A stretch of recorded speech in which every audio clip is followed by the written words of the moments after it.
Okay, it's 9 o'clock. We're gonna convene as a board of supervisors. Do I have approval of the tentative agenda? For the board of supervisors, yes.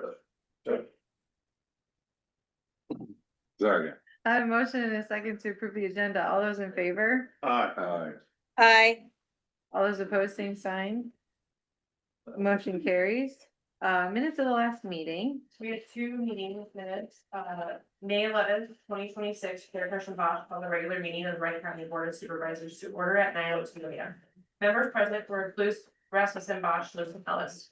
Motion by Rasmussen, second by Ellis to approve the tentative agenda, motion carries. Minutes of the previous regular meeting of May 4th, 2026 were read and approved. Approved claims for payment. In open forum, Denise Baker asked for an update on the meeting for the Taylor Avenue Bridge. Luke stated he met with Jay at the bridge and then met with Eric Simonson, Wright County Attorney. It was stated that it meets all the DOT regulations and the bridge will be left as is. Tiffin Pullman, Wright County Communications Director, presented 28E agreement between Wright County and Wright County Communications. The agreement was previously approved through the joint E911 board. Motion by Clues and second by Rasmussen to approve the 28E agreement between Wright County and Wright County Communications and have the chairperson sign. Motion carries. Motion by Rasmussen, second by Clues to receive the monthly revenue report from the Wright County Sheriff. Motion carries. Amanda Meyer, Wright County Auditor, informed the board that CSN Community Service Network will be free for fiscal year 2027 with ISAC. The advocate for Wright County, Kathy Erickson, suggests the board opt back into CSN as she will be utilizing the services. Motion by Clues and second by Rasmussen to opt back into CSN with ISAC. Motion carries. Eric Russell, Wright County Deputy Recorder, presented the new hire in Wright County Recorder's Office. There were 33 applications, with 17 of them being received over the counter.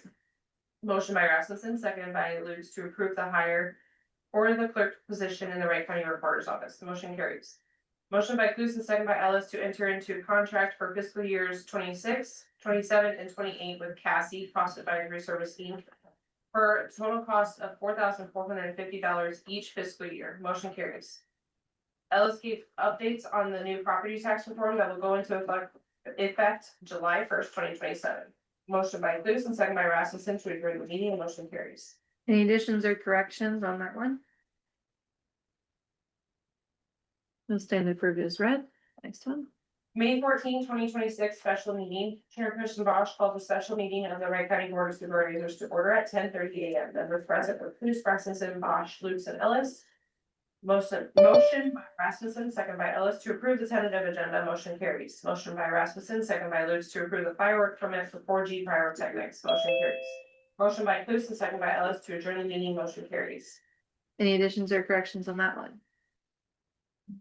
That one will also stand approved as read.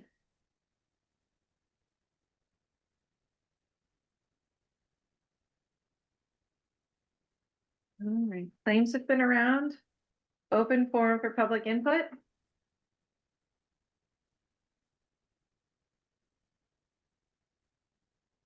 Betty, are you tired of holding that new baby yet? At all. I'm absolutely loving it. Good for you. Yeah, Andy Flagg, you can turn my visual on, my video. I bet she's got her new grandbaby. She does, maybe. I know. I Oh. came up to the camper. I came up to the camper so that I could have peace and quiet and concentrate. Okay. There. Okay. There we go. Okay. We want to see the baby, Betty. I'm sorry. Oh, she is adorable. I'm telling you what, she's just like a little China doll. Okay, item number 5, discuss and take possible action on use of general basic fund versus marketing fund. So we had a claim come through our desk for meals to be reimbursed, and I had questioned this before and I had rejected it before. For meals being paid for people that are not county employees out of the general basic fund. I talked to Elizabeth and I think I included her email on there. That it's really up to you guys enforcing the policy or the policy that has been set in place. I don't find a policy on it, so we need to have some discussion on it. If we need to move forward with a policy of some sort, we need to do that, but as of right now, I rejected the claim until I get more direction from you guys. And, I'm checking the email now to see if I can see what, can't remember what her name is, our auditor. Elizabeth, Elizabeth, yeah. do you want me to read her email? Would you please? It says, it is a matter of your board of supervisors enforcing the policies that are in place, which includes documenting a public purpose, which is a public benefit for buying those meals with county dollars. It is my understanding that the marketing count was developed for that purpose as discussed in your voicemail, unless the board has changed something recently. I can ask for public purpose documentation for those expenditures and determine if the expenditures were in accordance with the established policy as part of the audit. But for me to make a statement on how those funds are to be used would be a management decision, and that could impair my independence for the audit. The policies were adopted by the board and they should be providing clarification of their policies as necessary. So I also included their marketing little pamphlet and highlighted something on their pamphlet that says your contributions to the Wright County Economic Development Marketing Fund acts as a catalyst to market our communities, drawing new business and industries, recruiting new employees, and attracting the next generation of residents, sustaining a thriving future for all of Wright County. And right there, it states to me that that is what those funds should be used for. So if you're gonna take people out to eat that are not part of a county government, it should go under the marketing fund. I don't feel that that is the proper use of taxpayer dollars, but that is my. I agree with Amanda wholeheartedly. We kind of went around with this a little bit, back in December, actually October, November, December. I do have some reports, that I had pulled. I do have them in my file, in the office there. And it shows kind of the, how the marketing fund was used. It's all the accounts payable on the marketing fund, from 2005 till current. And it hasn't been until just recently that, our most recent, directors have wanted to use the marketing fund in a different way. I would like to make a motion to, I mean, I would love to have more discussion and get some more thoughts from the Board of Supervisors. But as far as taking any action on this today, I would like to hold off, until I get back. But I'd love to have more discussion and thoughts from the rest of the board. Actually, can I provide some comments? Sure. Okay. I did send an email to Joan, Amanda, Board of Supervisors. Chair Bosch, I appreciate you letting me speak on this topic. We need to bring some resolution to this topic. And the documents that I sent to you, specifically have the Iowa Code. The Iowa Code makes it very clear that, public purpose is, utilization of, funds can be used for public purpose. The commission was appointed by this board. I was appointed as director of economic development by the commission. It was approved by the Board of Supervisors. You provide a budget to the economic development department. It's approved. And we have line items that are there for purposes as stated previously. And it would be my feeling that if you have approved this previously, then you need to rescind all of those prior approvals of the budget, my position, the commission, which is duly appointed by you. So the reality is 15A.1. There's a lot of subjectivity that I perceive as being interpreted either by Betty or Joan and Amanda. I want to make it very clear. I have no personal conflict with any of these No, yeah, individuals yeah. and or department. I think it's a lot of subjectivity on how it's interpreted. It clearly states in the Iowa Code that public funds can be used for this specific purpose. It doesn't state employee meals, it states for the purpose of public purpose. Example, we provide coffee at different departments here in the county. That's clearly a public purpose. But yet we don't require documentation of who all had a cup of coffee, when they had it, and whether it's a public meeting or a private meeting. It clearly states in the Iowa Code 15 A.1 that purpose. Whether the intent of the marketing fund, as Betty stated, from 2005, I have a copy of that. It's inconsistent, but I'm not here to go back over things. We're here today. I'm the director. I assign where that expense should lie. That then in turn is given to Joan. Joan, if she has a problem with it, she takes to Amanda. Amanda should come to me and we should resolve it, but we can't seem to come to that bridge. So I'm presenting a policy that outlines that I have the jurisdiction to assign where those expenses go. Because you've already gone through the exercise of the budget, approving commission, approving me. So now we're circumventing. And if you do that now, how does that open up Pandora's box for other department heads? They have the authority to assign their expenses also. I did give you a copy of the policy statement. I'm recommending that you have your further discussion, but set forth the policy so we can put this particular topic to bed. I'm open to any questions. Thank you for the time. Do you have something? Iowa code should be clear enough that any common person should be able to read it and understand it. Although there is some subjectivity to it, as you stated.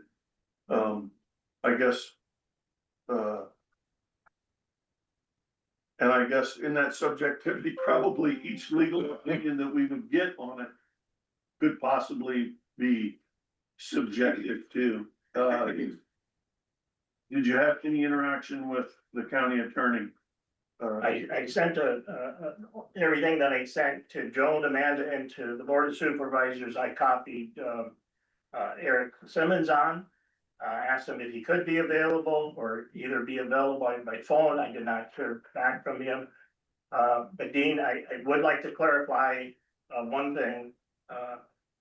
You attended the meeting where the Economic Development Board Commission addressed this February 9th. I did. And they voted, and the Wright County Board of Supervisors appoints that commission. Agreed. So the reason that you appoint the commission is no different than a conservation commission, or I don't even know if they're elected or appointed, or to the public health board or so forth, is you authorize, empower those groups to take care of day-to-day operations.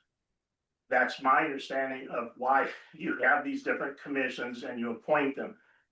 So on December 9th, they had lengthy discussion about this topic and they voted and they approved that it would come out of this particular accounting. So that's where I'm following what my commission has set forth. Yes, I answered to you kind of in a dual role, and I haven't brought the commission in on this topic, this particular time, because it's already been voted on. Right. And it's been reported that it's been voted on. Now, if the commission, with your inference, gets them to change it, well, then they change it. But right now, I don't even know why there's a conversation being had, because we've covered all the steps that were required by law to address this topic. So I'm repeating myself, sorry, Rick. again, with the Iowa Code Chapter 15A.1, what you've mentioned is that economic development is a public purpose for which the state, a city, or a county may provide grants, loans, guarantees, tax incentives, and other financial assistance to the benefit of a private person, or for the purpose of this chapter, economic development means private or joint public and private investments involving the creation of new jobs and income or retention of existing jobs and income that would otherwise be lost. So it's talking about um, uh, grants, loans, guarantees, tax incentives, and other financial assistance. And that's the code that you have referenced. And your board, as you stated, Aaron, which I agree 100%, is to help with the day-to-day the day-to-day operations of economic development on trying to bring new businesses to Wright County. However, I feel like the auditor's office is required, and us as Board of Supervisors, is to be fiscally responsible with the taxpayer dollars and to understand that we have to follow our general accounting practices as to what is an allowable expense from the general basic fund. And so I think that's, we agree to disagree, but I support the auditor's office in how they're interpreting how it should be spent, and that taking people out to eat, having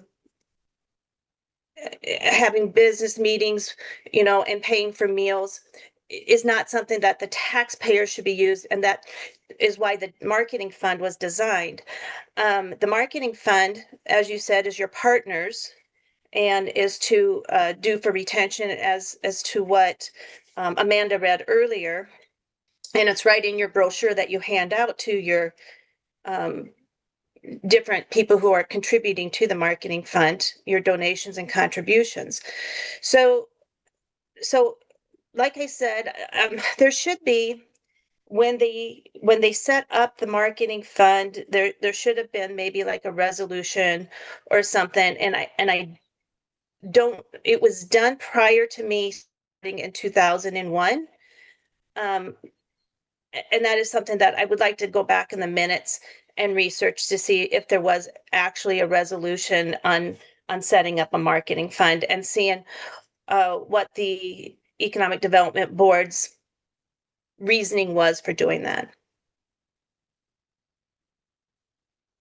2 years ago, this topic came up and was presented that the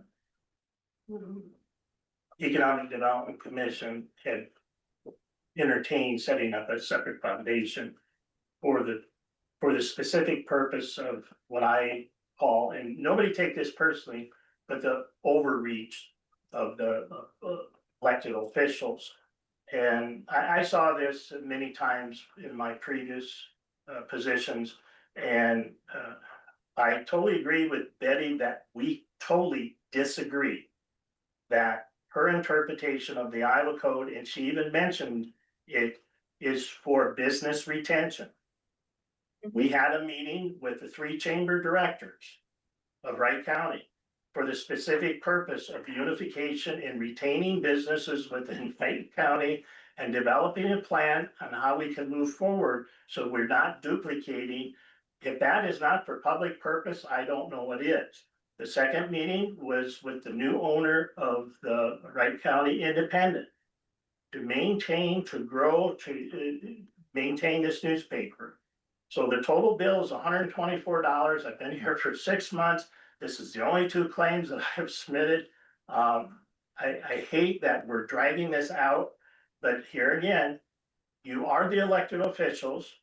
And so I appreciate you listening and taking all of this in. I think we're spending a lot of time over things that if you make a decision differently than what I'm presenting, then we're gonna have to look at every department on what we're spending for public purpose. From coffee to water jugs, is that part of our hospitality? Is that the road we wanna go down? I say not.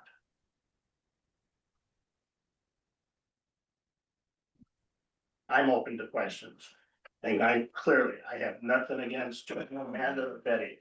We disagree Yeah, on this. and This I, really just got on the agenda because Elizabeth wants you guys to have action on something.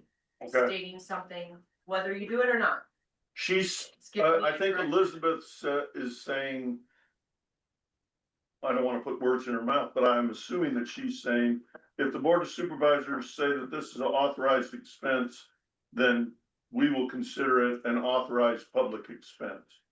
Yes, but we'll also need to do a policy of some sort, because this won't be the last time it would happen. Okay. And I don't wanna have to bring it up every time. Right, understood. And it, I recognize that the business of the Economic Development Office is way different than the business that happens at the Conservation Office. It is Or public specifically health or the to, sheriff's department or yes, any of our it is departments. specifically to, recruit, entice someone to bring business into our county. And so, can you speak to your resolution, Aaron? You feel that this satisfies, and has Elizabeth by chance? She has not seen it yet. Okay. No, and I can. Is it something that we could forward to her Yeah. to see if we were to take action on it? If, that she would accept this as Yeah. What she needs to be able to have Aaron be able to justify these expenses? It's raining so loud in my camper, I can't hear any. Can you just leave it on? Yes. I'm gonna mute you on, There, you did.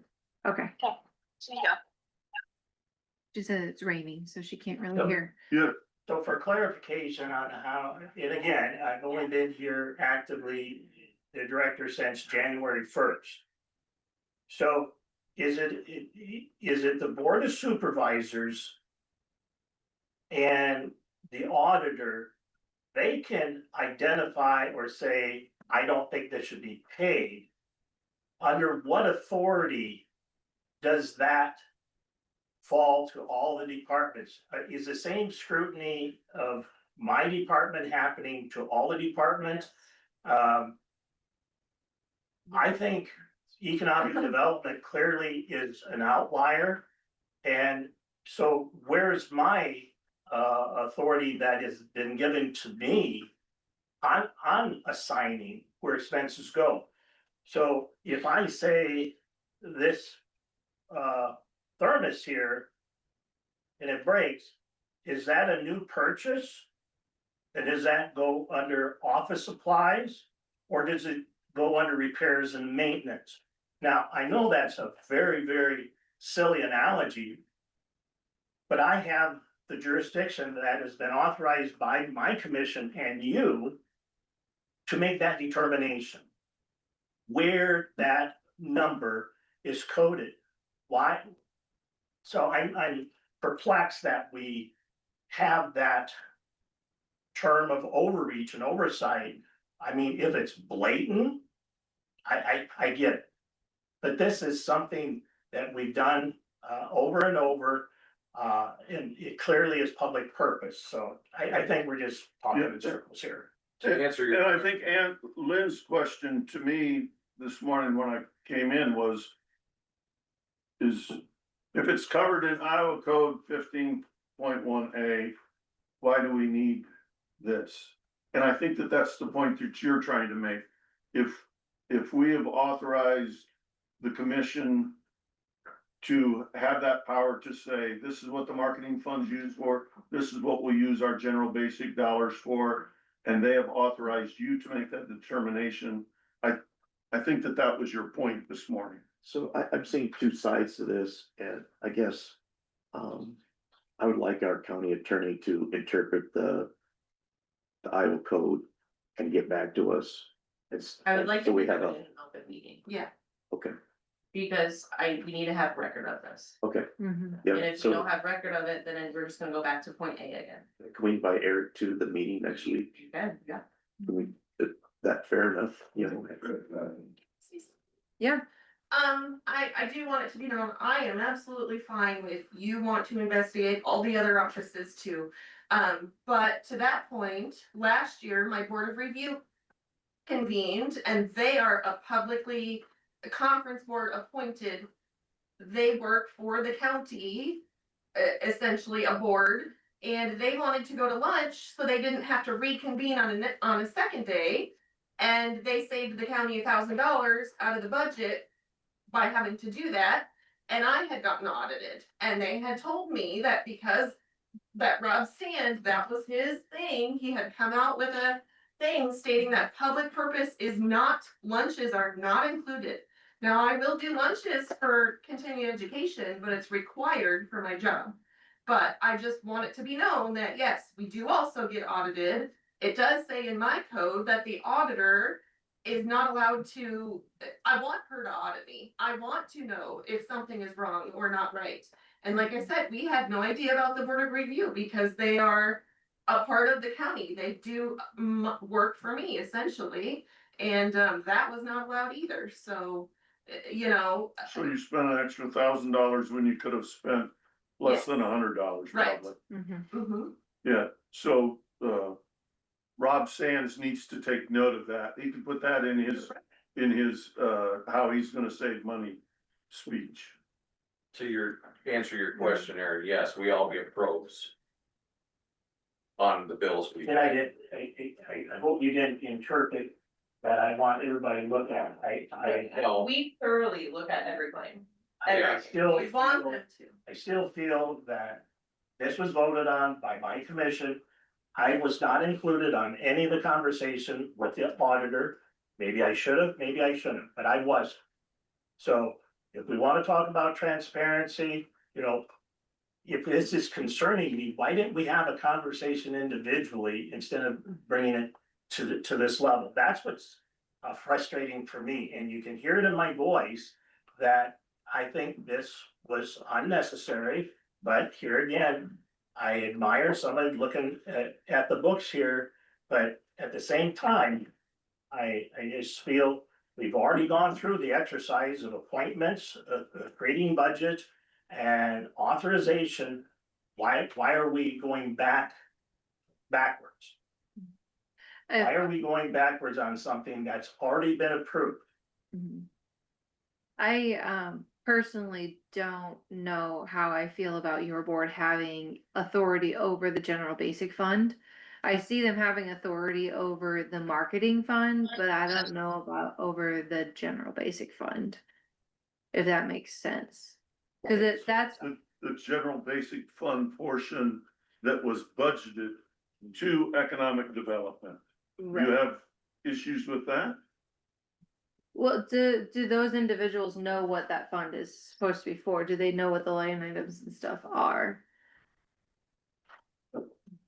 Yes, and those expenses are typically reviewed at their meetings.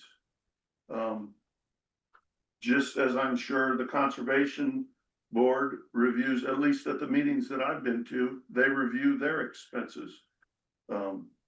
Just as we review all the expenses and approve them every Monday before the meeting by department, Right. so.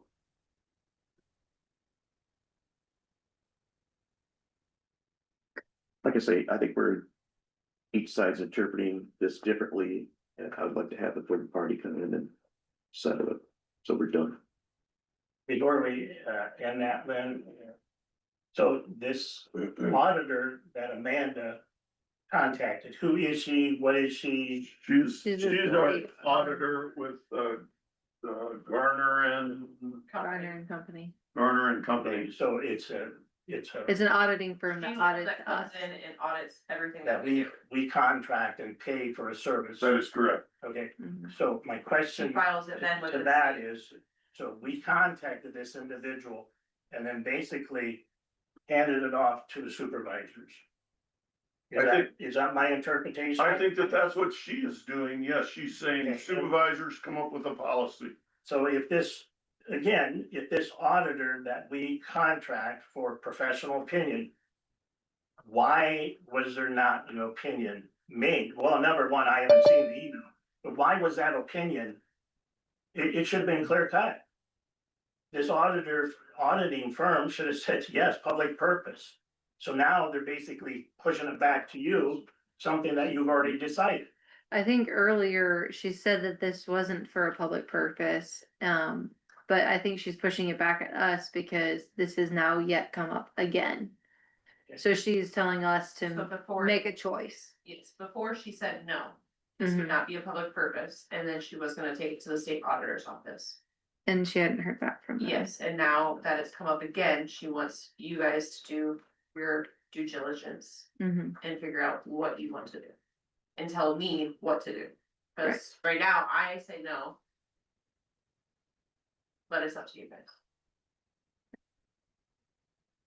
I put this, make motion to. Have her. meet Okay, her. I don't know if you can hear me. Yeah, we Okay. can hear you, Biz. I'll just figure out the speaker. Let me see if I Go can move ahead. this. So I'd like to make a motion to table this resolution policy statement for 2 weeks so that we can get some clarification on things. I agree with what Ashley had stated about there are outside boards, and the outside boards don't work with the general accounting policies and procedures that we have to follow. We have a chart of accounts, and as Aaron was talking about his coffee cup, and whether it's a supply or a maintenance or whether it's a repair, you know, there's our general there's the accounting policies or accounting chart of accounts, that's the word, chart of accounts that we have tells us where things are supposed to be coded. Your board or the conference board or the conservation board, they don't know all the intricacies of the different fund accounting. It's different than your home checkbook. Fund accounting is, there's certain things you can pay out of one fund. There's certain things you can pay out of another. And the outside boards don't know all of those intricacies of allowable expenditures such as that. So I guess that's why I would like to table it for 2 weeks so that we can gather more information and maybe hopefully hear back from state auditor's office. That's my motion. Second. I'll second it. A motion and a second to table for 2 weeks. All those in favor? Aye. Did you hear me? No, I didn't. I said I have a motion and a second to table for 2 weeks. All those in favor? Aye. Aye. All those opposed, same sign? Alright. And you're voting to, I just want our county attorney to. okay, if it's tabled for 2 weeks, we would have that time to be able to do that, so. Do we need 2 weeks, or can we get it done next week? That's my question. I think we could get an answer by next week for sure. I just want him to review the Iowa code and tell us, interpret it so we're doing the right thing. Cause I don't know which is right. Dean, which way did you vote? He I hasn't, did not vote. he hasn't voted yet. I serve as the board's representative to economic development, and I feel that, that those expenditures are part of the business that is done by that office.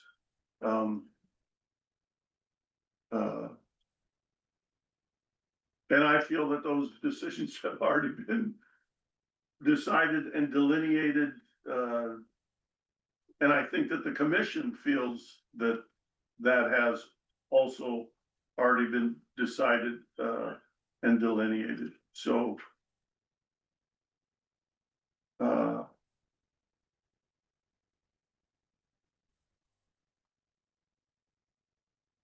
So I guess I'm wondering why we are. But I'm in the same boat that Aaron is. We have a 9:35 at with drainage and it's 9:35. Well, actually, you have a vote on the floor Well, and it's tied. It's a Without 2-2, so it dies. due so it to- just dies. Okay, So then Lynn, he had started to make a motion and then it was interrupted. And I'm not trying to run your meeting, but this is pretty serious business. Lynn did make a motion and then conversation ensued and he never Did got you to make finish to make his motion about the county attorney. were you making a motion or no? Well, let's go ahead and get to our drainage, we can come back. So, okay, Well, are we almost done? Are you gonna make a motion? I mean, otherwise it just dies and we'll just have to put it on the agenda again. For next And time, there was no, because it just says discuss and take possible action, so there doesn't have to be option at action. I'll make a motion that. Because we have two parties that don't agree on the interpretation of the Iowa Code 15A.1, that we should have our county attorney attend the next meeting to verify which direction we should proceed. Second, I have a motion and a second on the floor. All those in favor? aye. All those opposed, same sign. I can't hear you, Betty.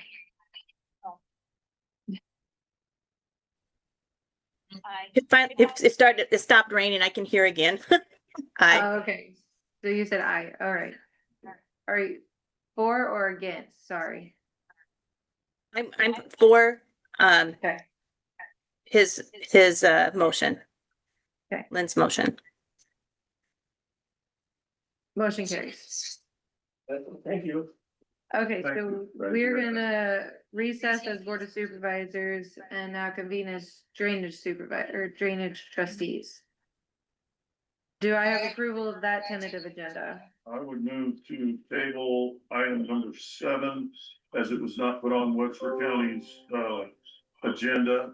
I would like to table it until 9:15 tomorrow morning. Okay, Look at that. a motion and a second to table. All those in favor? Aye. Aye. All those opposed, same sign. Motion carries. Okay. Now we are going to jump to item number 8, our 9:35 Joint Drainage District 162-7 conference call with Humboldt County to approve the engineer's report as a tentative plan and direct the engineer to prepare a pre-classification. Colin, and is it the phone number? No, the phone number is Humboldt County, Humboldt County. Okay, perfect. if we can just get a attendance. Mr. President. Yeah, Humboldt County, who do you have there?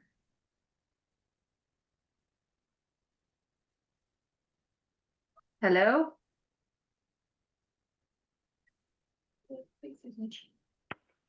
Can you hear me? Now we can. Okay. Okay, sorry. We've got Bruce Reimers, Trish Erickson, Bob Rasmussen, Mike Carpenter, Dennis Thompson, Rick Peterson, and Terry Stufflebeam. Perfect. In Wright County, we have Lynn Lukes, Ashley Bosch, Rick Rasmussen, Dean Cluse, Betty Ellis, Courtney Morris, Amanda Meyer, and various people from the public in the courthouse.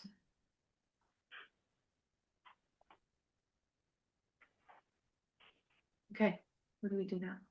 Okay, so we had previously received the engineer's report for Joint Drainage District 162-7. We had an informational meeting one evening, but we have yet to approve or receive this report as a tentative plan. And we need to do that in order to then direct the engineer to prepare a pre-classification prior to us then scheduling our hearing. So have there been changes made to Wrong the? one. Colin's on. Oh, They're a different one. Colin, are you on? Yes, yes, Okay. good morning. So, the engineer's report that was presented for the informational meeting, included annexation. There's been multiple email exchanges between us. where we're not gonna do annexation. However, that is still included in the engineer's report and it's included in the maps.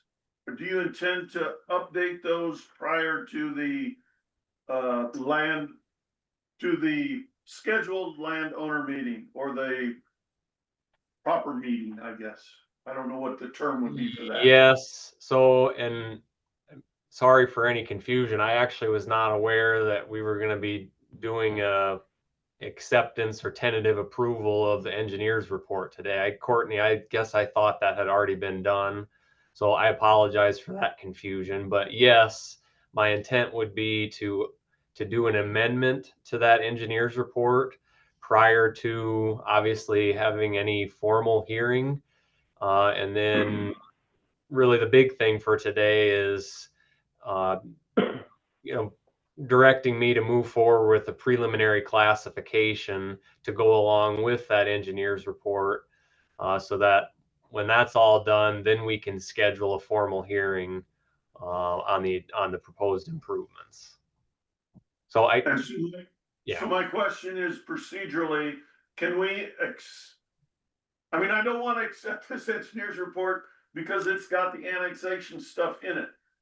Can I make a motion to accept it, excluding the annexation, and authorize you to proceed with classification, minus the annexation stuff? Or do I need to wait until I have a report that doesn't include the annexation information? I guess my thoughts on that are that there's nothing final about that report, and actually when we say accept, it's not actually you approve it. Approval is different than acceptance. You're essentially just receiving it. You're saying that you're acknowledging or another way of putting it is acknowledging it, like you've received it. So I guess in my opinion, it doesn't need to be said, well, we're going to take the annexation out at this point. I am going to do that, but since there's no approvals today, to me, I guess if you're more comfortable doing it that way, you can, but in my opinion, it's not necessary. You're not approving it, you don't approve, or you don't accept it until the public hearing. Okay, got You're it, just approving or receiving the report got as it, a tentative plan. okay. And we're still on board with no annexation? Yes. Okay. I would move that we receive the annexation report, or the Joint Drainage District 162-7 proposed tile improvements in Wright and Humboldt County report, which is project E25-138.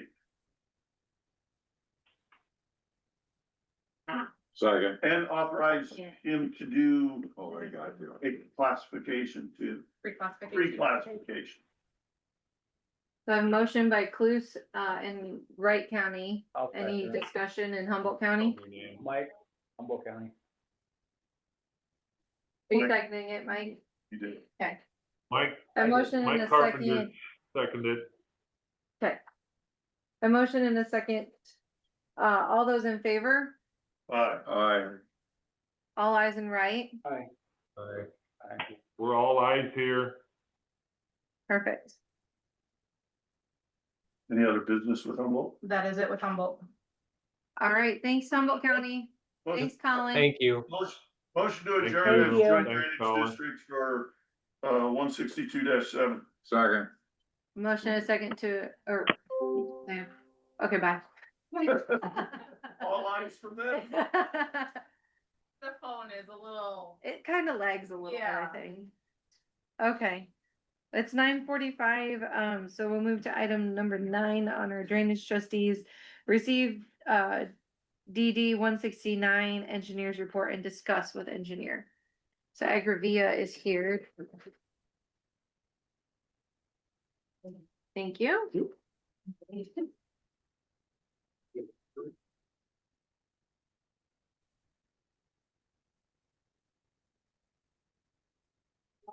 Yeah.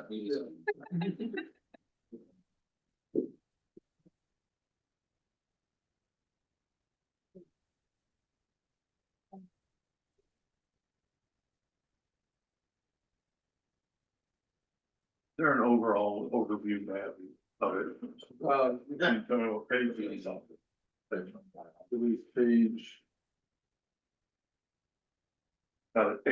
A02. 27. Page 27, but A2 also works. That's. Okay. Yeah, That's got it. another Yep. sheet. That's Thank probably you. better, it's easier to actually Thank you. see. Yep. Right there.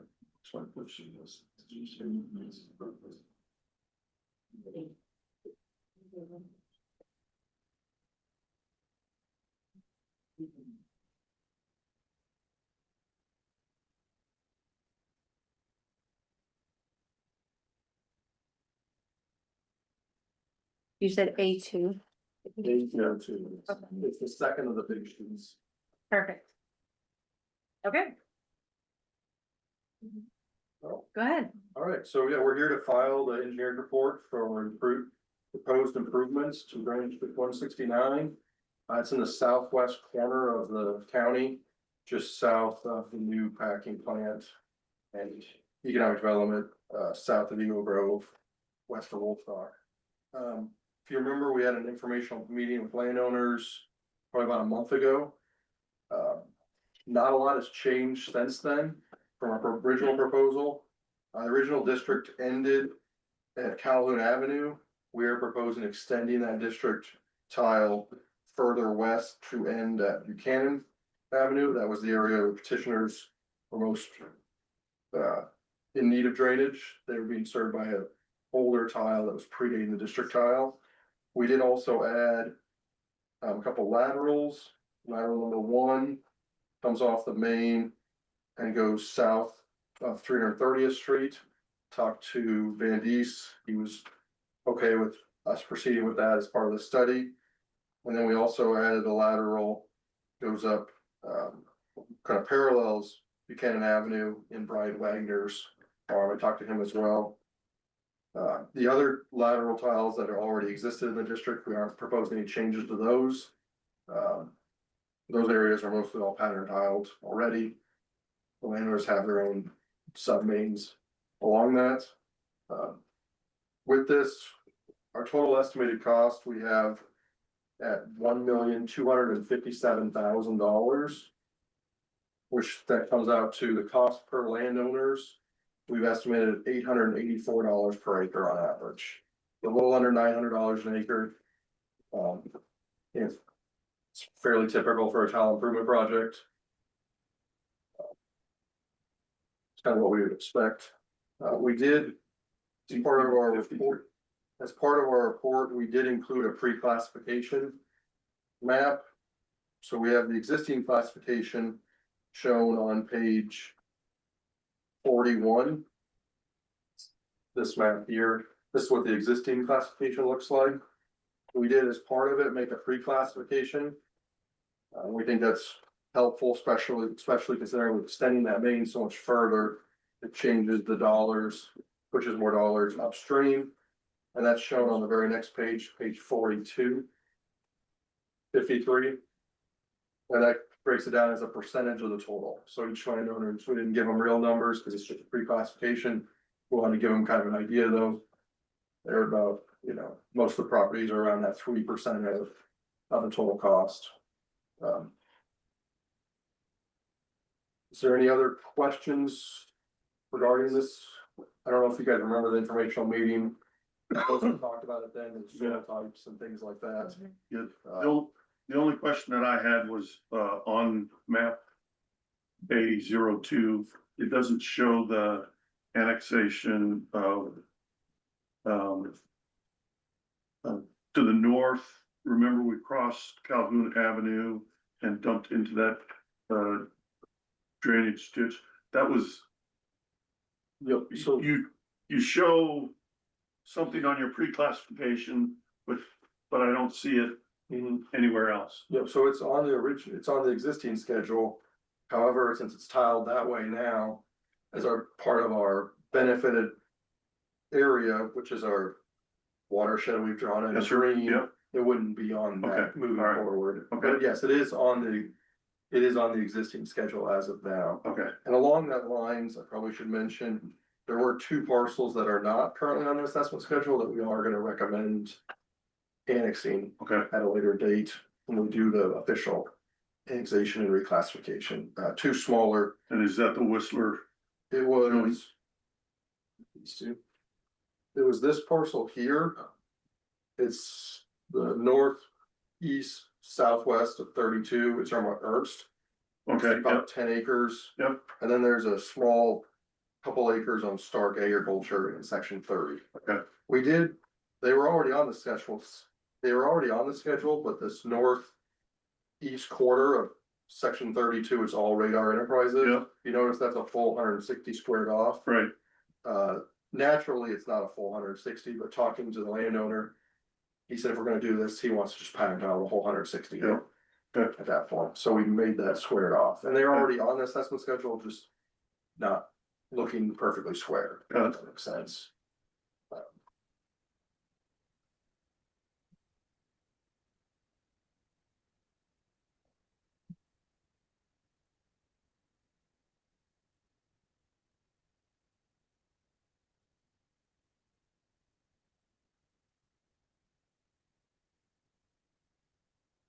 Can we schedule a hearing today?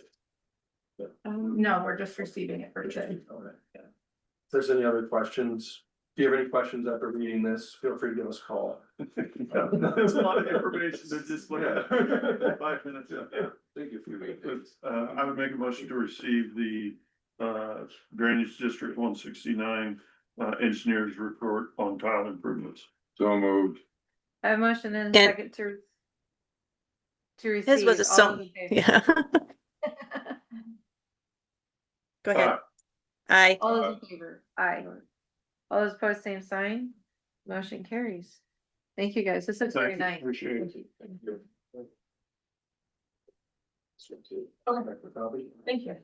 Okay. So we'll finish up drainage and then go back to board if that's okay. Yep. Okay. We're gonna finish up drainage and then go back to supervisors. So we'll read the minutes of the last meeting. Item number 2. Last meeting was May 11th, 2026. The Wright County Board of Supervisors met in regular session as trustees of the drainage districts with the following members present: Rasmussen, Cluse, Bosch, Ellis, and Luce. Also present were Amanda Meyer, auditor, and Courtney Moore, Strange, administrator. Other interested parties via Zoom were Van Mitchell, Robert Watts, and Michael. Chairperson Bosch called the meeting to order at 9:40 a.m. Motion by Rasmussen and seconded by Cluse to approve the tentative agenda. Motion carried. Minutes of the previous meeting on May 4th, 2026 were read and approved. There were no drainage claims for payment needing approval.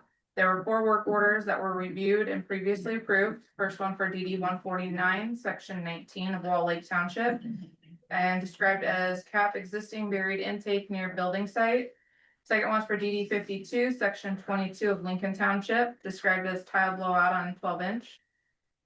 Third one is for DD 26, section 1 of Lincoln Township, described as a broken tile.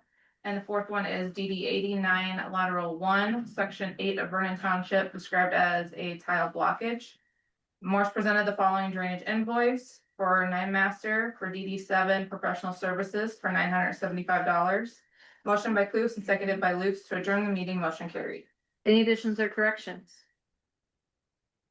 Hearing none, they will stand approved as read.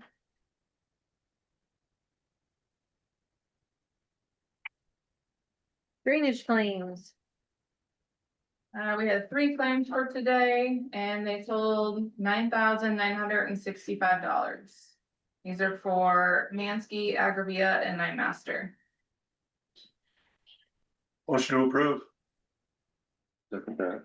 I have a motion and a second to approve the drainage claims. All those in favor? Aye. Aye. All those opposed, same sign. Motion carries. Open forum for public input regarding drainage districts.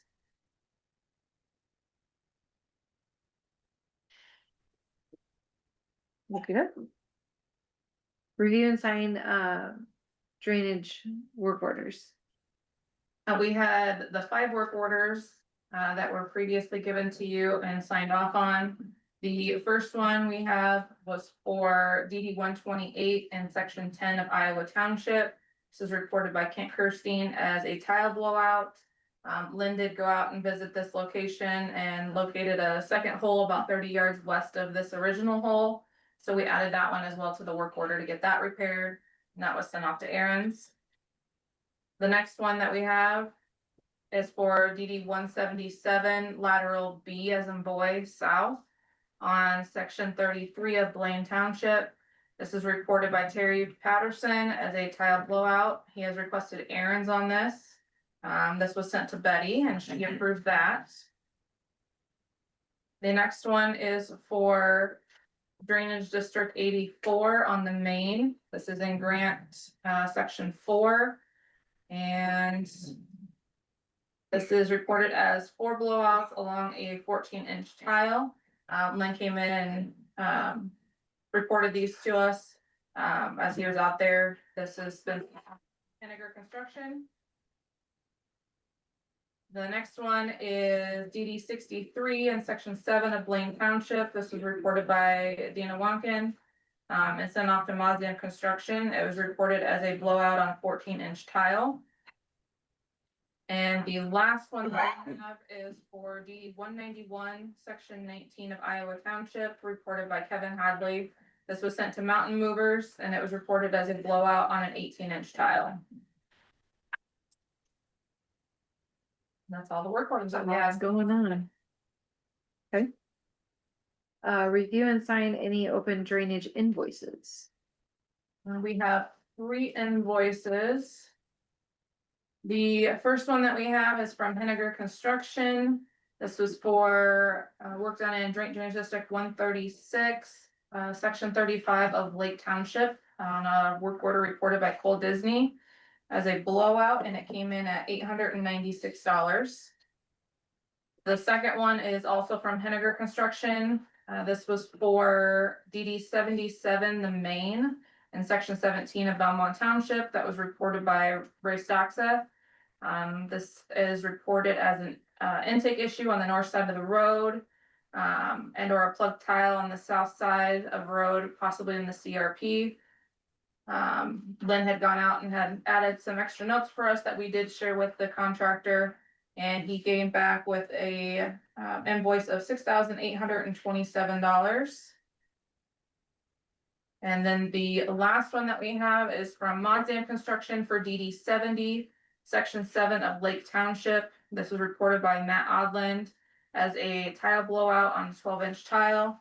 And the invoice for that is $2,722.96.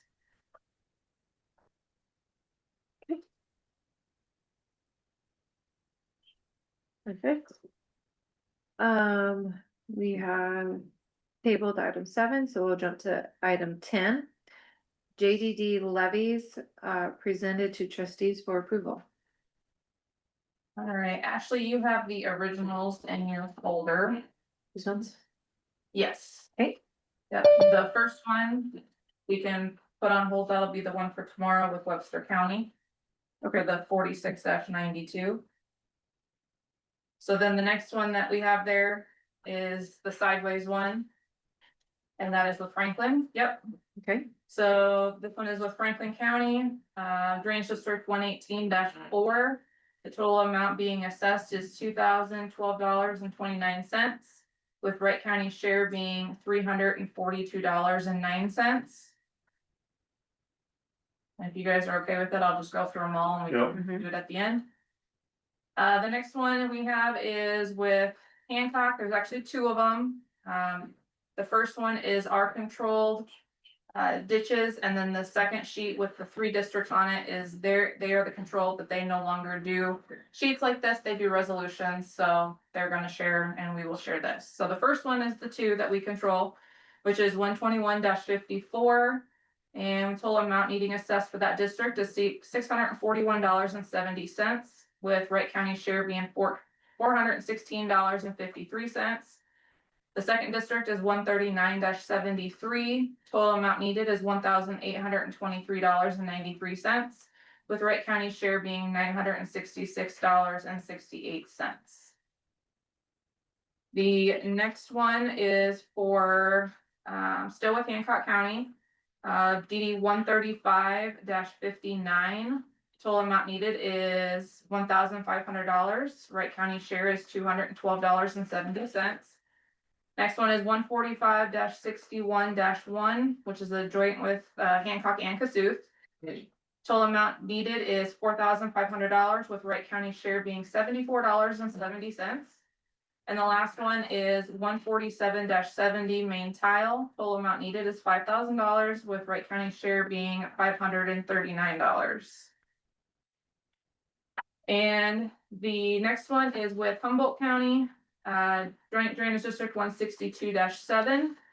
Total amount needed is $7,261.93, with Wright County share being $5,954.78. And then the last one is Humboldt County. They are the control of this one. And this is for 113-5.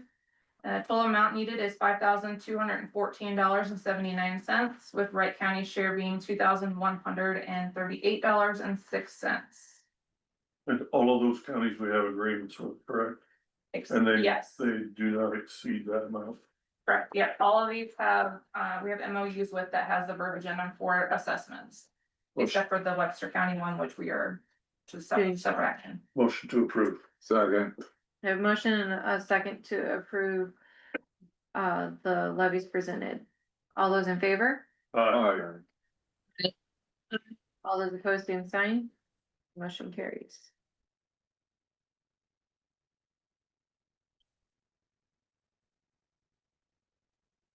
All right, trustees to review eligible levies, spreads, and take action. So we have fewer eligible spreads for this year. They are listed on your sheet. You get to choose between 10, 15, or 20 years for each district. Eligible spread means any district that has a tract that is $500 or more is eligible to be spread on just those individual tracts. And the first one that we have is DD 7. We have one landowner within that district. And just because we allow the spread, the landowner is not required to abide by that. They can come in and pay it off at any time. If Correct. they do spread it, then they pay the interest at a rate of 6%. 6%. They don't have to sign up to have it spread. They can pay it all at once. If they do sign up and they end up paying it off early, there is no penalties for it. Total amount for that one, eligible for that spread. This individual one is $607.03.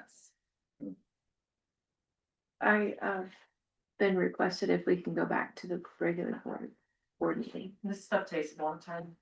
I gotta get going. Is we can anybody recess. opposed to that? I'm good with that. Okay, I accept, we need a motion to recess, or we could just. No, just say that you're going in. Okay, drainage trustees will go into recess, at 10:04.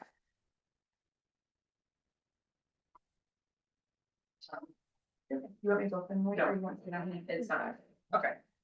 He has a long speech. Okay, so we'll reconvene at 10:04 as Board of Supervisors. So Peggy, you are up now. Sorry. Wright County Treasurer to review and act on drainage assessment abatement for U.S. Fish and Wildlife. In favor. I'm back, Dean. That's probably why I gave you money. You're always I was hoping to take you as much as me. Yeah, well, I did leave you alone in November. You got the. Yes, ma'am, you did. I did.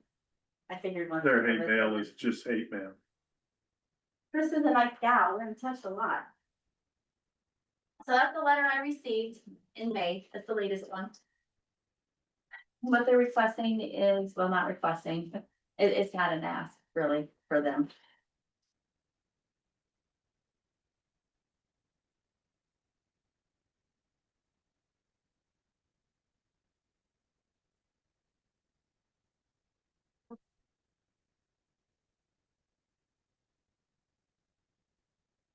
We already know my vote. I'm sorry. I can't with good conscience abate this. It's bull. So our totals are up to, because it's 2 years now that we have not abated, we're on year 2. So the drainage totals for both years are $704.88 with admin fees of $270. That I'm asking to abate. And the full story is they aren't truly abated. What happens is the remainder of the landowners have to pick up the federal government's portion. It's not a true tax abatement. Similar. Some other landowners picking it up. Similar to the gas tax. We are discussing the gas I tax. understand We're that. discussing If federal taxes are lands taxes, and whether or not they should pay drainage assessments. the economic value that those lands bring in is far greater. Than I'm not- I am not discussing that. I know. And that is not a point of contention here. The point is, should other landowners have to pay their portion? Are these other landowners opposed to paying these? I don't know. I don't know who's all in those districts. It's several districts. I think we've got. I know we've got DD 10. DD 6. What else we got? 84. 3. I think that's it. So it's not approving to let it go, you gotta keep sending them notices. Required by law. I'm Oh. required by law to send the notices in the summer. And then, I'm required by law to send them delinquent notices in November. Then I'm required by law to do the May delinquent notices. And then we'll start all over again for the next year. So then it's 3 times a year you're sending them a delinquent notice. Is it a very time consuming issue or? It is, I mean, anything with drainage is. I mean, and it's getting more and more costly, the more sets of drainage assessments that we don't get rid of, the more paper and mailing and postage and And there's, envelopes. they'll never pay it. No, Never say never, that's a long time. well, not as long as this law is on the books, they're never gonna pay. Do we still get dollars for PILT, payment in lieu of taxes? We Yes. do receive PILT dollars and they are never, ever allocated to drainage assessments. Correct, because it's payment in lieu of taxes. Exactly, Right, not yes. drainage. yeah. But yes, we do, So, Betty. so that is not a valid argument, Betty. Okay.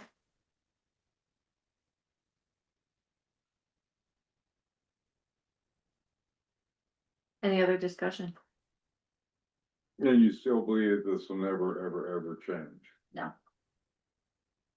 It hasn't been any different since I worked here for 30 years. The federal government has never paid a drainage. I know we fought this 14 years I've been on.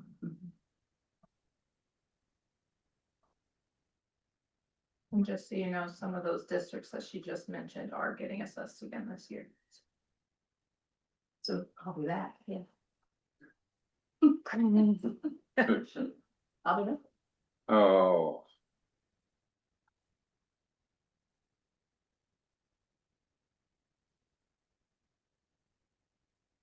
Any other discussion?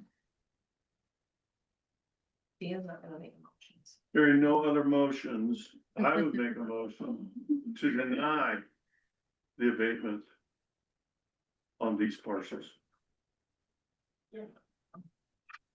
I have a motion, do I have a second? I would second it, but I don't know what it's gonna do us.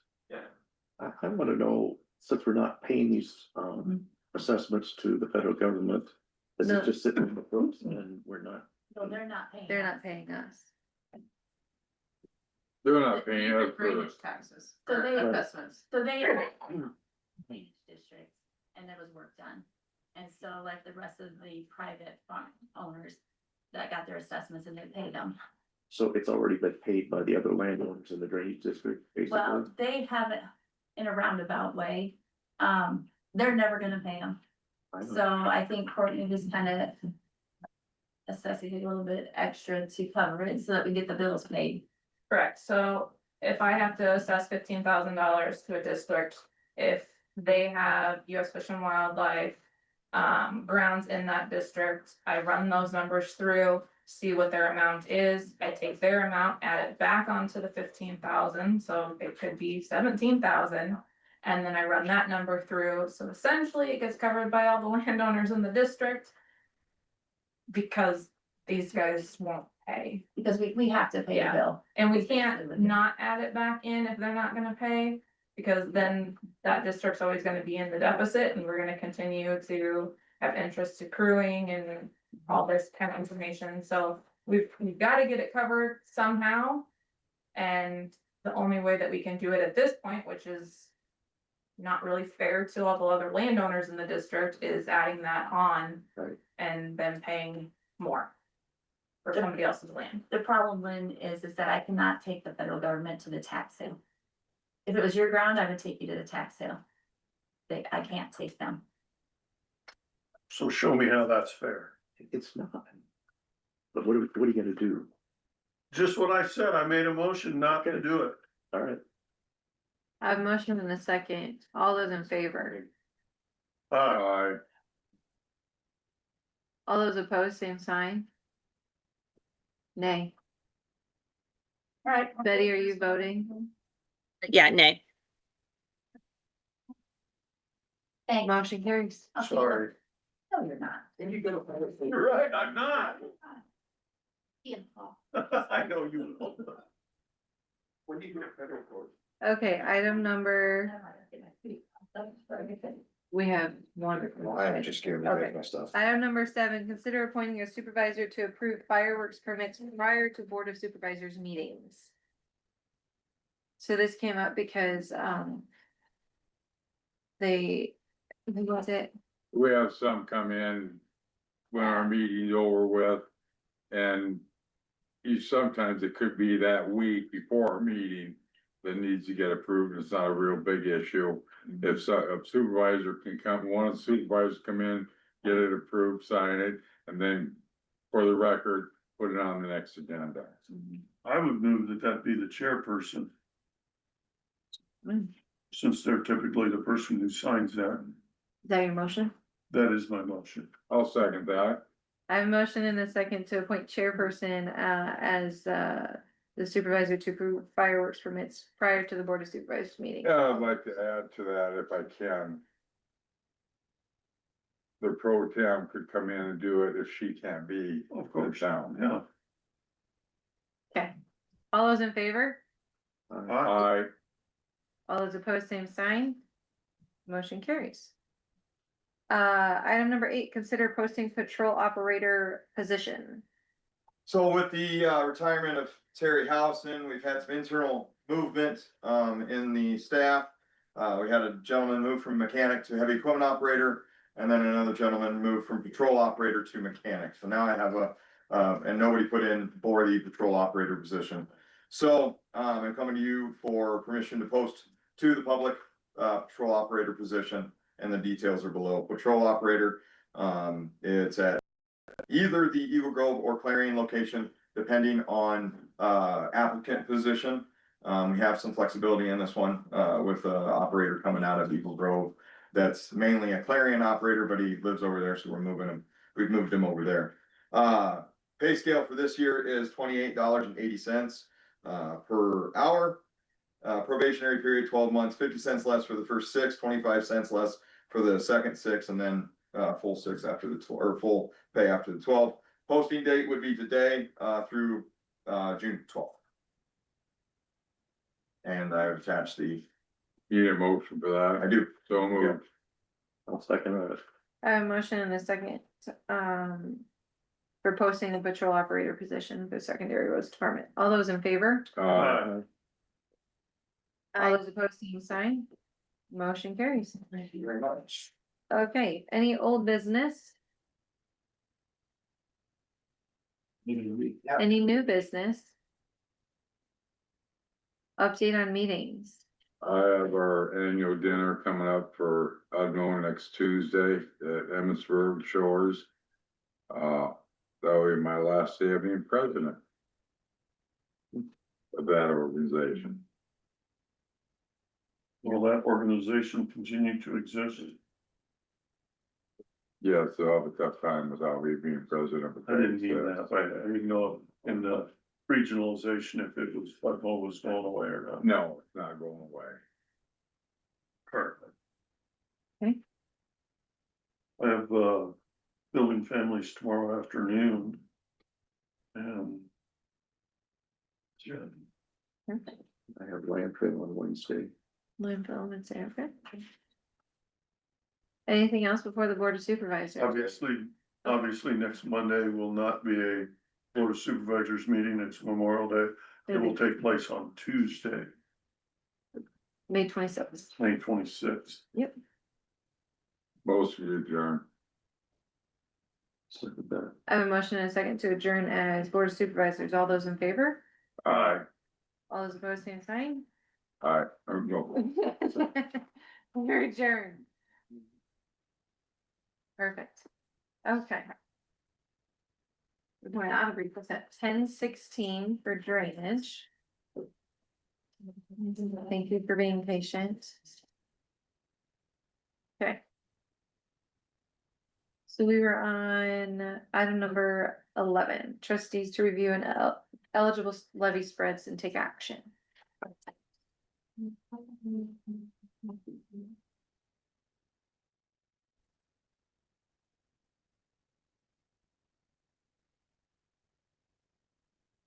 So everybody, you emailed it to everybody, right? Yes, yep. Yeah, And then I gave you the original. yeah. And if we can walk through these, you guys can decide on each one of them and then we can do the motion at the end. Okay. Like one big motion for, Yep. okay. Betty, do you have them? Yes, I do. I have them in front of me. Okay. Go ahead. So like I was mentioning, before recess, the first one is DD 7. We have one landowner on that one and their amount is $607.03. I would move for 10 years. Second. Can say 10 years. Yes, I think we're gonna do one whole motion at Oh. the end. right? Yep. Yeah, we'll just choose which year for each of them and then at the end we'll do a motion for okay, all got of them. Mhm. If that works for you guys. The second district is DD 10. We have 4 landowners for this one. $548.44, $700.48, $604.47, and $645.75.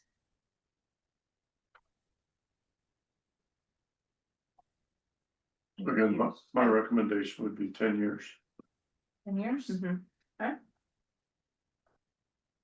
The next one is DD 29. We have one landowner for that one at $526.06.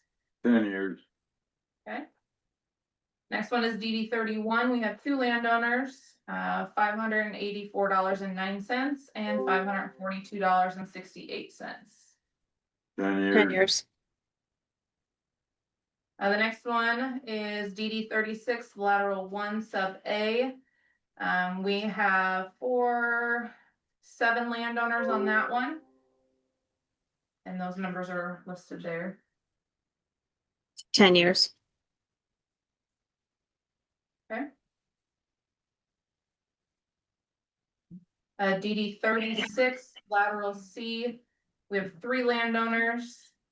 And those numbers are listed, Yeah, 10 years, okay? The next one is DD 46, petition 2025 for radar. This is the petition that we did last year, annexing in Radar Enterprises into that joint district.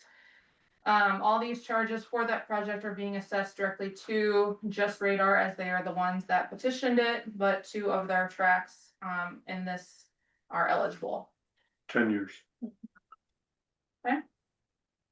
DD 58 is the next one. We have 1 landowner for that one. And The next one is DD 62. This is one of our larger ones. There's 11 for that one. 10 years. Okay. Next one is DD 76. And we have a lot of Stark on this one. 10 years. There's 10 of them on that one at 10 years. Okay. The next one is DD 106. This one has a lot of US Fish and Wildlife on it. Yeah, thanks. 10 years. So I have a question on that one then. So all that money that the US Fish and Wildlife is not gonna pay, you're gonna bump that up to the other. And I add it back on and it increases everybody else's amount. So, So like, for the example, the very first one, Bangs, that is $825.09. Yep. Her actual assessment is less than that, but because I have to add in all the US Fish and Wildlife so that it's not sitting in a deficit for that drainage district, that has bumped her amount up to $825. And what was it before that, do you recall or I not? don't- Yeah. so you- Alright. these are already adjusted then, Yes. okay. Yeah, to include those amounts, which ultimately, it also increases what the US Fish and Wildlife amounts look like. Because I can't just edit some of them, it edits Right. everybody in the district.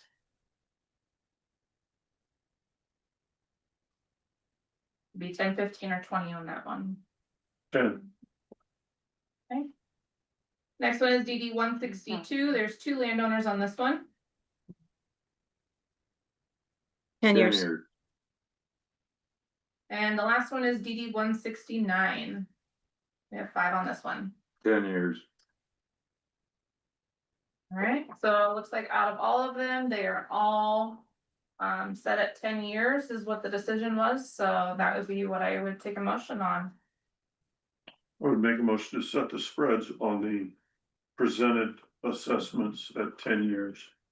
Second. I have a motion and a second to set the spreads, all of them at 10 years. All those in favor? Alright. All those opposed, same sign. Motion carries. Item number 12, present levies to trustees for approval. Alright, so this sheet is, yep, that one that you're looking at. This is all of our districts that we're assessing for this year. They are all listed on there. Ashley, before you sign this one, I will go in and I will type in the waiver years on each of those ones. Okay. So don't sign that one, I'll get you the actual copy to sign with that on there. But this is all of our districts that we have for this year. Like I mentioned during the regular meeting when Peggy was speaking about the US Fish and Wildlife, we do have a few districts, I believe there's 3 of them that have US Fish and Wildlife land that are being assessed. So those amounts were added back on, and in addition to, which are reflected in these numbers that are provided here. This list does include all the joint drainage districts that you approved at the beginning of the meeting, so those are all on here as well. So this is the entire listing for 2026.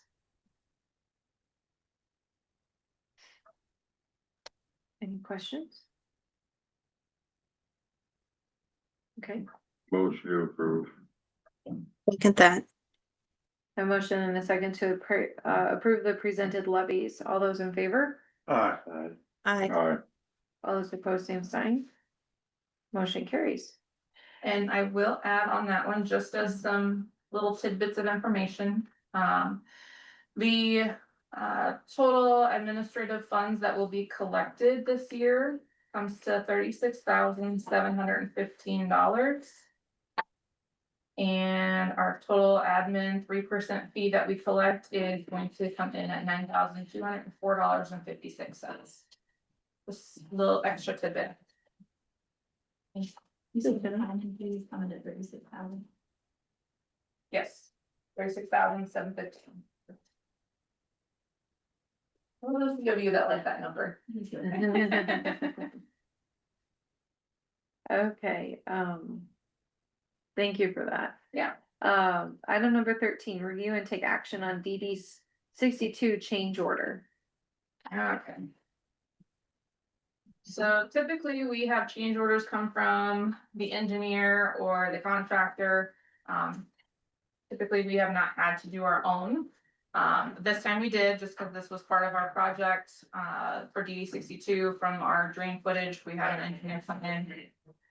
Peterson is here and spoke back in March, March 23rd, and it was decided at that time to go ahead and clean out or dip the lower 2.5 miles of this district. Instead of hauling in the dirt, they're gonna utilize the dirt that is there. So the change order that I have presented you guys is change order number 1.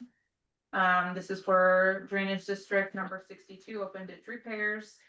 And the description I put on here is exactly what we had in the minutes for a partial clean out or dipping of approximately 2.5 miles of the open ditch on the lower end.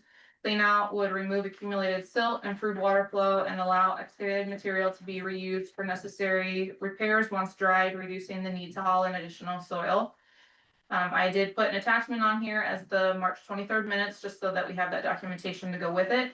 The original estimated cost for the project was $82,443. The estimated project cost with this change order is $100,000. And if this was all approved, this is just a formality so that we have the documentation. I would just need the chairperson to sign down at the bottom. And,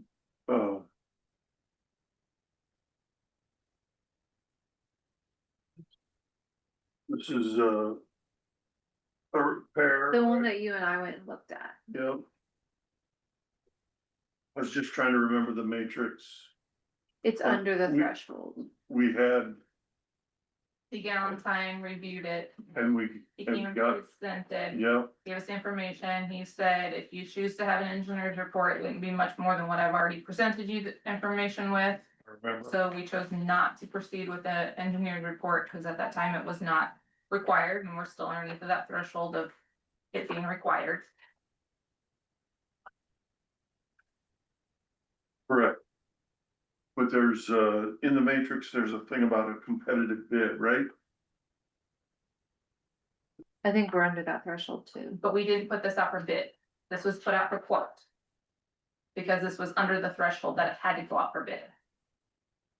And this, of the 2 bids that we did receive, this amount is still less than the other bid that we did receive. Okay, just wanted to make sure we had crossed the i's and dotted the t's. Yep, and I'm pretty sure, that was all addressed in the March 23rd meeting as well. I think it was, Those minutes. but I didn't know what that additional cost added to it, because that puts it. The original bid was 82,000, correct? Just under 82.5. And they're adding 18 something to it? Okay. So we're at 100,000 now. And he is well aware if there's anything that's gonna be extensive that he needs to stop immediately and contact us. Okay, Correct. Yep, and letters were sent out to landowners notifying them of this proposed change. okay, And they were instructed that if they had any objections, to submit that to us in writing by April 3rd, and we received no objections.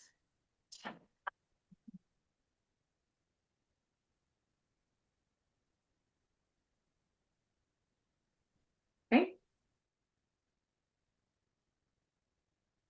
I need a motion to So moved. approve this change order, right? Yep, What was that? Yeah, I need a motion on item number 13 first. So I have a motion. Do I have a second? Second. I have a motion and a second to approve the change order. All those in favor? Aye. Aye. All those opposed, same sign. Motion carries. All right, item number 14. Review and take possible action on beaver trapping forms and procedures. okay. So last thing that I have for you guys is bringing up the discussion about the beaver trapping. We talked about the beaver dams, beaver tail bounty, all that information a few weeks ago. It was requested that I prepare some examples and present to you guys. So I did a lot of back and forth trying to prepare something, using the other counties examples that I have previously mentioned to you guys. Also used some assistance from wonderful Chat GPT to try and come up with something. So the two forms that I have are a little bit lengthy, but I think that there's a lot of valuable information that it is asking and steps that it is covering so that we can cover all of our cross all of our T's and dot all of our I's. So the very first one I have is the beaver dam removal work order. So anytime that a landowner comes in and wants to put in a beaver dam removal, then we can fill out this work order so that we have documentation of it at that time that we get the beaver trapping form as well filled out and requested. So this information that is asked for on here would also include asking for the GPS coordinates for the locations. It does ask, and this is going to ask information specific to in district and out of district. So please make sure that you look through this very carefully here. Under section 2, it asked if the outlet is submerged. So if it is, the dam is in no man's land, if it is affecting a drainage district and that outlet is submerged, that's where this question is coming in at. Is the water backing up into the district? Is the tile flow impeded? Then that information can be marked there by whoever went out and inspected it, one of you supervisors. The determination can be marked if the dam is impeding the drainage and the removal is justified, or if the dam is not significantly impacting the drainage. Section 3 would be the approval and cost responsibility. So if it's within a drainage district, the drainage district is obviously going to pay. Outside of a drainage district, but it's impacting a drainage district, the affected drainage district pays, or drainage districts if there's multiple. Again, you would have to determine if you want to go that route within what mileage or quarter, or however you want to do it. If it is multiple districts, what the cost split is going to be, if it's a 40, 30, 20, 10, however you want to do it, or if it's not approved. The next one is the contractor that's going to be assigned to it, just like we put a contractor on our current work orders. We're going to let them know that if it's a dam removal, just removal of debris, or if it's a channel restoration, which I don't foresee that typically happening with what we have, but beavers are not going anywhere. Completion verification, so we can verify that the flow has been restored, or if there's been any additional work that is needed. This section might not be needed on that one, so we could potentially remove section 5. Payment authorization would be the total cost amount. It'd be just like when I bring that claim or the invoice down to you guys for a work order. And then the policy programs at the bottom, the dam removal takes priority over trapping when the flow is already impeded. So the flow is already backed up. We don't want to take the time to remove the beavers as much as we would like to. We need to get that dam taken out so that we can restore the flow of water again. If the trapping is approved outside of a district, the dam must also be removed. Emergency removals may be authorized by a supervisor, but must be documented afterwards. So like Dean has been out at a couple of them. He's noticed, he's reported that. If he's told them right then that they need to go ahead and get it taken care of because it's impeding, then that can be done. We just need to follow paperwork like we do. Work orders must exist before or at the time of action, not after. So that is the example work order that I came up with. Definitely open for any comments, suggestions, notations. The next one that I have is an updated beaver trapping form. So as you know, our other one is pretty basic.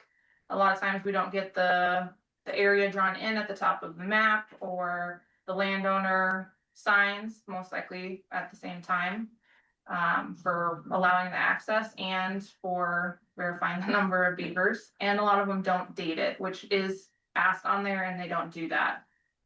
So this information would be required prior to trapping. We would have the landowner come into the office. We would start this paperwork with the information already on it, so we know that it is getting signed ahead of time prior to the trapper going out onto the land.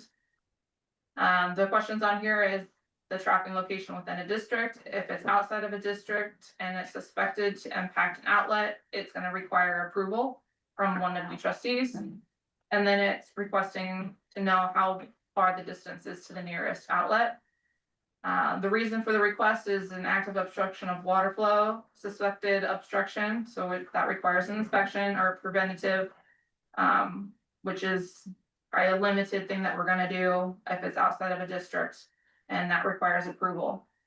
Section 2 is just the landowner or tenant information, which we would acquire up in the office when they come in. Section 3 is the pre-approval, which would be done in the office and by the trustees, whether you guys approve it within a district, outside of a district, if it impacts an outlet, or if it's denied, we can put any notes on there. The trapper information, who we're gonna send the order out to. Again, this is gonna have to be something that you guys would have to decide on if we're gonna start sending them out in the office, if we're gonna still require the landowners to send them out. I did add on here a valid trapping license number to see, we never asked that before, but a lot of the other counties do. And then we have asked on there if they're in season trapping or out of season, nuisance permit attached. I just recently found out that the one person that we had on our list to do trapping that had told us that they were all season long is no longer an all season long. So out of everybody on our list, none of them are all year long. None of them are nuisance trappers, you're saying, No, they're only within the season now. okay? Section 5, the harvest documentation, this would be for the tail bounty. So we recorded the number of tails that they would have. They would have to provide us coordinates for where they trap the beavers at. They would show photos of the beaver in the trap, which is what one of the other counties has done. The photo would include a timestamp and location. And then again, make sure they get us GPS coordinates for each of them. They have multiple locations. They can attach another sheet of paper to this as well. Section 6 is for that landowner verification post trapping. So they sign off on the number of tails, which again, they're supposed to be doing right now, but I guarantee they're probably doing them both at the same time. And then this section 7 is the payment eligibility portion of it for the office use. So making sure that the form was completed, the location was approved, the GPS and photos and the license number were provided. And then the amount, and if it is approved for payment, like when I bring you guys invoices. At the bottom, the important rules I have on here, no pre-approval equals no payment. So if they did not get this form filled out and have permission by the board or the trustees, then they're not gonna get paid for it. Payment applies only to beaver trapping within a drainage district or beaver verified to impact district outlet flow. Preventative trapping is not guaranteed payment, and incomplete forms or missing documentation will be denied. Clearly stated on there so that if they do bring it in and it's not filled out, then they're not gonna get payment for it. So these are the examples that I put together to show you guys if you have any comments, questions, concerns, edits you want to make, more discussion, anything like that. And it doesn't have to take any action on it, it's just possible. I think you did a good job.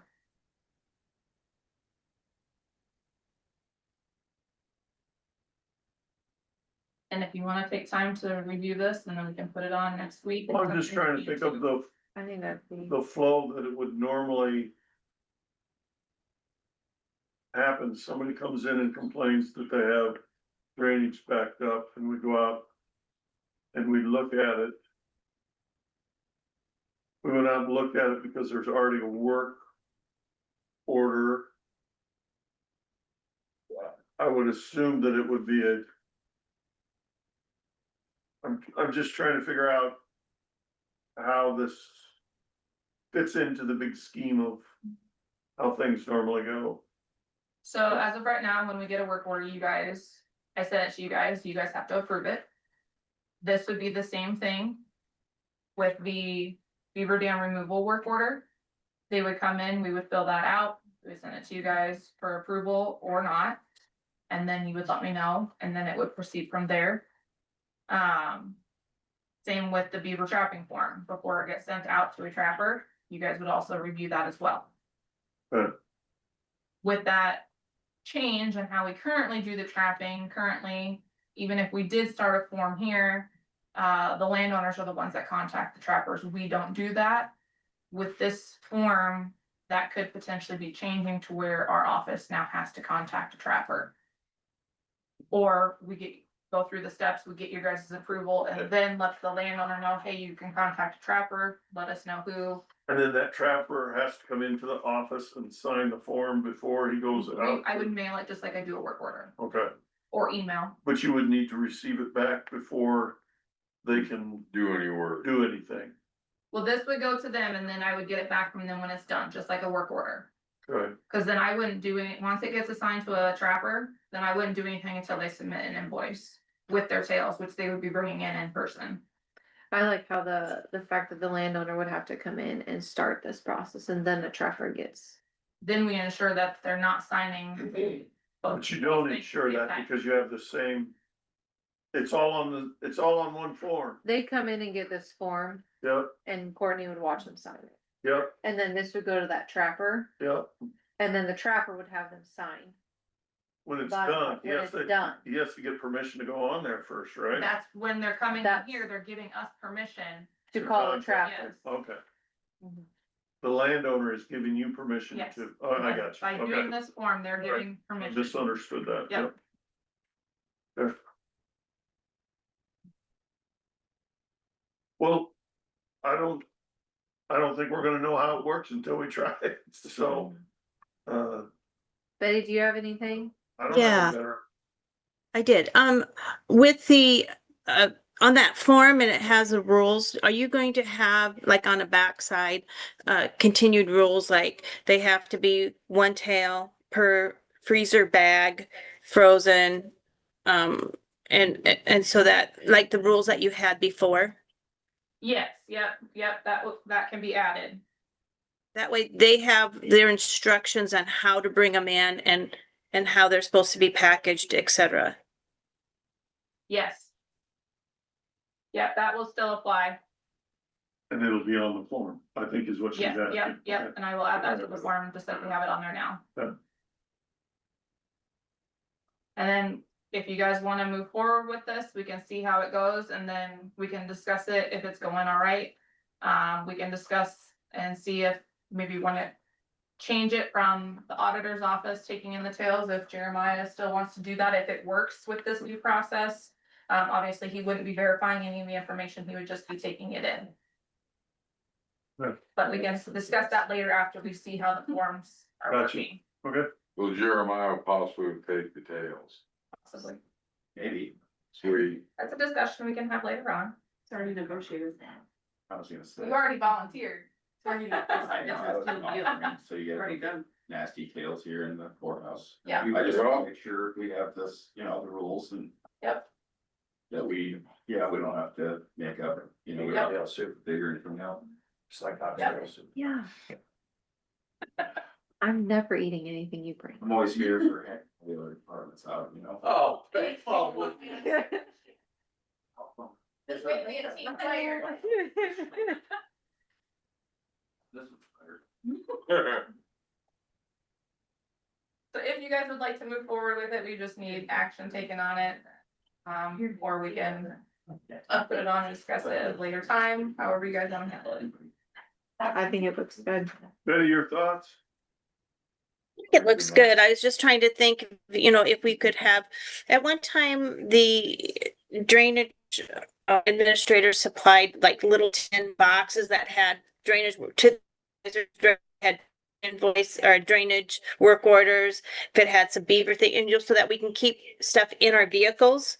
So when we go to a site, we can maybe, yeah. Do you guys still have yours, Rick or Dean? I still have mine, yeah, I it's in still my have truck. mine, I gotta find it. Oh, I No, just I think use- that would be I use handy to mine. have. Yep, I use mine. Okay. Okay. So do I have a motion to approve these? I would make a motion to approve the presented beaver dam removal work order and what's the other one later? Tracking form. And the tracking form. Second. I have a With the motion, addition of the With, the- additional specifications rule. of yes, as baggies Betty and has, individual. yes. Okay, motion and a second. All those in favor? Aye. Aye. All those opposed, same sign. Rick, will you second on that one? Motion carries. Okay, anything else before the drainage trustees? Motion to adjourn. Second. I have a motion and a second to adjourn. All those in favor? Aye. All those opposed, same sign. Motion carries. Have a good day. Yeah. Bye, guys. Bye.